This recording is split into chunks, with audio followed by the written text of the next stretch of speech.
Today I just thought I'd try something a bit different, really, and thought I'd try to compare an old classic and a recent remake. Now, what better way to start that off than the first of the batch of remakes they did by Platinum Dune, the Amityvilles. Now, the Amityville horror is a very ridiculously controversial subject of people not sure whether or not to believe it, and people that don't believe it will normally sit there and watch the film and laugh all the way through it, how ridiculous it gets at times.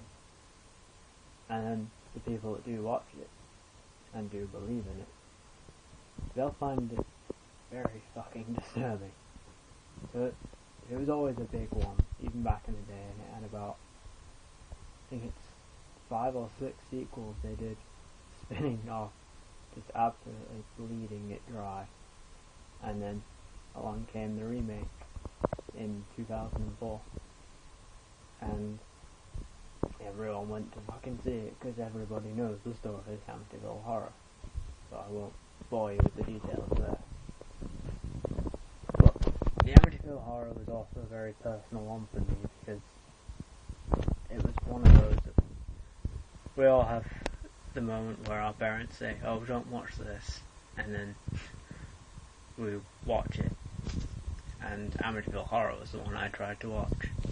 At about 5 years old, it was on late night, and I always loved ghost stories, and I knew everything about it because I was a geek. I read up on things like that, so I was like, I really want to watch this. Flicked it on late night, turned it on really low, so I had to press up almost against the television just so I could hear it. And I remember I got about 10 minutes into it and I had to shut it off and cower under the covers like a little girl, which was when the priest comes in to exorcise it, and it feels so stupid to say it nowadays, but and then the house screams at him to get out, and because they'd used such an unusual audio for the get out, that really threw me as a kid. And to this day, when I tried watching it recently, I started watching it, and then the memories of watching it as a child and how afraid it got me, it still scared the shit out of me. And I was watching it, and I knew I shouldn't be scared, but I also knew it was making me very, very uncomfortable. And I sat through the end, and I laughed at how all the really dated effects, but they were still chilling me to my bone because of how I was as a child. And then watching the remake with Platinum Dunes, which is produced by Michael Bay, but he didn't have much to do with it. That's his own little thing. That's a rant for another time. But it starred Ryan Reynolds, and I am a huge Ryan Reynolds fan, so I have to check this out. I'd love to see him in a dramatic role. And so I got this box set with the both of them in, and I watched them back to back. And well, for starters, they both have jump scares in them, but the Platinum Dune ones all the Platinum Dune films really, seem to really, really focus on jump scares being the main source of fear, and they're not. Especially in films like Amityville Horror. It's the most predictable film you'll ever come across. You sat there, and you're watching them, and you can literally count down going, she's gone up to the sink.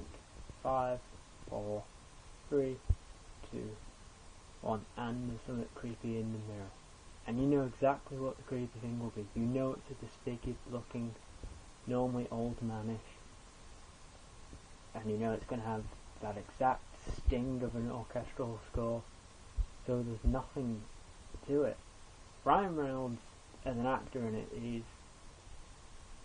he's very hit and miss. There are bits where he's really good, and you want to see him in more dramatic roles. But then then there's times where he's really awful, and I don't know if that's him, the direction, or the script itself, because the script is atrocious. It's very black and white, if you know what I mean. Very, this perfect family moves into this cottage, but the cottage is evil and trying to turn them away from being this wonderful, pure family. And it's a bit. So, whilst the acting in the original is also just as hit and miss, really, like the dad being wonderfully melodramatic, but the woman being very downplayed and emotionless at times. But the child, I remember the little girl, and it was very haunting. So, they all have their faults, and I do recommend you give them both a try in this case. I won't be saying that for most of them, by the way. Most of them will be very definitive on where I stand, but with these, yeah, they're both as interesting as each other. If you're interested in those types of stories, I'd say, yeah, check them out. Both of them.